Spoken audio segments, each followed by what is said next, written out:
Student, today's topic is trigonometric ratio table. यहाँ हमारे पास trigonometry ratio की टेबल ली है, सभी ट्रिग्नोमेट्री रेशियो यहाँ पे मेंशन है। फर्स्ट एंगल हमारे पास होते हैं 0, 30, 45, 60, 90। एंगल रेडिशन होता है, ये हमारे पास रेडिशन वैल्यू है π/6, π/4, π/3 और π/2। Firstly pi is equal to 180 degree.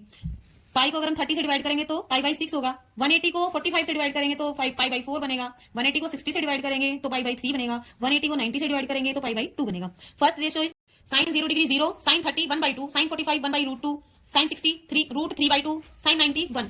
Because sine is opposite the cos, तो कोस 90 जो साइन 90 होगा वो कोस 0 पे आ जाएगा। इसका अगर इस रो का अगर हम अपोजिट कर दें, 90 डिग्री 0 की वैल्यू होगी, ऐसे ही जो साइन 60 डिग्री है √3/2 वो कोस 30 की वैल्यू होगी। इसका जब हम अपोजिट करेंगे तो जो 90 डिग्री है वो 0 बनेगा, 60 30 बनेगा और 45 सेम होता है, 30 60 बनेगा और 0 1 बनेगा, सॉरी 0 90 बनेगा। सेम इसी तरह से कोस साइन का अपोजिट कोस है। अब हम आते हैं टेन पे।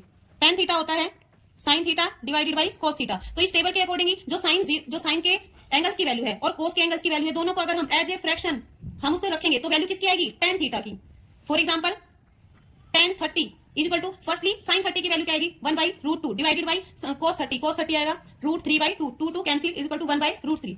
दिस 1045 1 होता है, 1060 √3 होता है और 1090 नॉट डिफाइन होता है। 10 और कोस आपस में क्या होते हैं, अपोजिट होते हैं। तो फिर इस वजह से इनके इस टेबल का भी रिवर्स प्रोसेस किसका बनेगा, कोट 30 का।